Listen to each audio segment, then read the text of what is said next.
अस्सलाम वालेकुम मेरे प्यारे बहन भाइयों, कैसे हैं आप? खुदा आप पर अपनी हमेशा रहमत नवाजता रहे।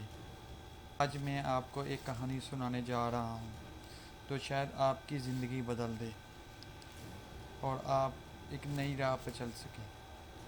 ठीक है, इससे पहले मैं अपनी कहानी शुरू करूँ तो आपसे दरख्वास्त है कि आप मेरा चैनल को सब्सक्राइब करें और घंटी के बटन को दबाना मत भूलें, ताकि मेरी आने वाली नई वीडियोस आप तक पहुंचती रहें और आप अपनी ज़िंदगी को और बेहतर कर सकें।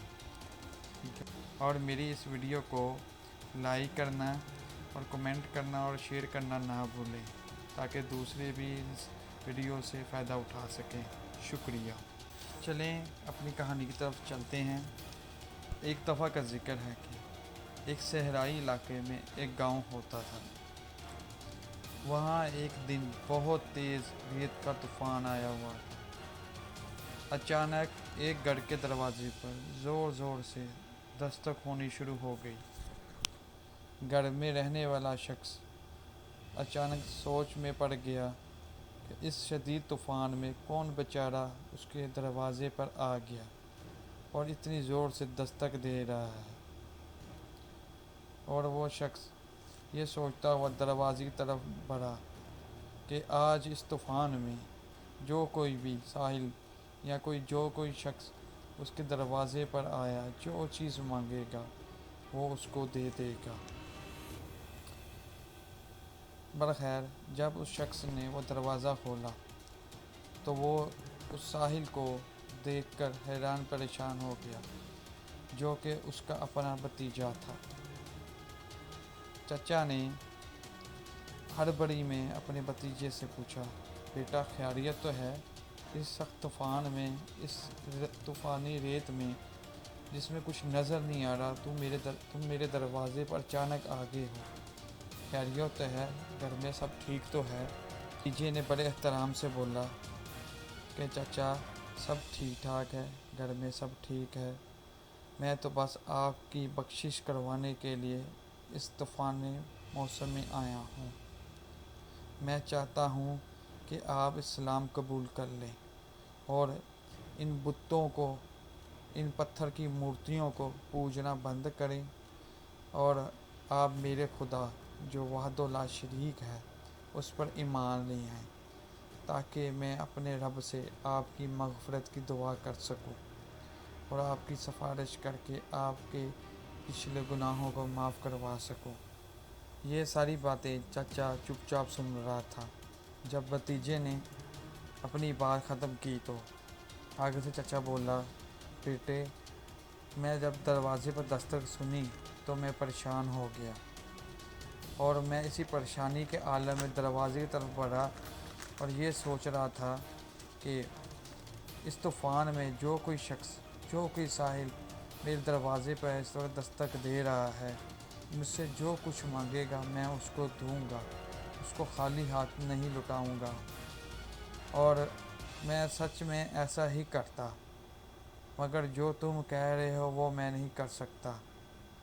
हाँ, अगर तुम इसके बदले में मेरे से कुछ और मांगो तो वो मैं तुम्हें दे दूंगा, मगर मैं इस्लाम कबूल नहीं करूँगा। अगर मैंने इस्लाम कबूल कर लिया और लोगों को पता चल गया तो लोग कहेंगे कि चचा ने इस तूफ़ान की आड़ में, इस रेत की चादर में छुप के इस्लाम कबूल कर लिया और वो मेरे पीछे बातें बनाएंगे, लिहाजा मैं इस्लाम कबूल नहीं करूँगा। और दरवाज़ा बंद कर दिया और वह भतीजा अफसरदा हालत में अपने घर लौट गया। क्या आप जानते हैं कि वो चचा और भतीजा कौन थे? वो कौन थे जो वो शख्स कौन था जिसने अपने दरवाज़े पे आई हुई रहमत को मोड़ दिया? और वो भतीजा कौन था कि जो इस तूफ़ान में, इस सख्त मौसम में अपने चचा के लिए रहमत लेकर आया था, मग़फ़िरत लेकर आया था? वो प्यारा इंसान, वो प्यारा भतीजा हमारे प्यारे नबी हज़रत मोहम्मद सल्लल्लाहु अलैहि वसल्लम थे। और वो चचा जिसने रहमत को मोड़ दिया, दरवाज़ा बंद कर दिया, मगफिरत का दरवाज़ा उसने अपने लिए बंद कर लिया हमेशा हमेशा के लिए। वो शख्स अबू जहल था और उसने मेरे प्यारे नबी हज़रत मोहम्मद सल्लल्लाहु अलैहि वसल्लम को अफसरदा करके लुटा दिया। मेरे प्यारे बहन भाइयों, मेरी आपसे दरख्वास्त है कि कोई भी शख्स ख्वाह आपसे वो उम्र में बड़ा हो या उम्र में छोटा हो, आप उसकी कही हुई बातों को गौर से सुना करें।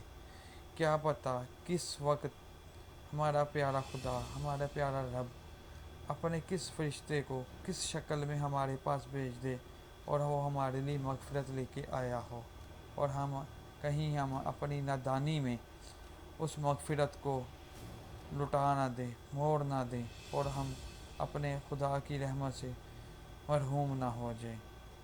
लिहाजा मेरी आपसे एक दरख्वास्त है कि हर वक्त खुदा से माफ़ी मांगता रहा करें, अस्तगफार पढ़ता रह करें, और उसकी रहमत की दुआ करते रहा करें कि वो आप पे अपनी रहमत की बारिश करता है, नवाजता रहे। अल्लाह आप सबको बख्श दे, मग़फ़िरत अता करे। आपका हामी व नासिर, दुआओं में याद रखिएगा। खुदा हाफ़िज़।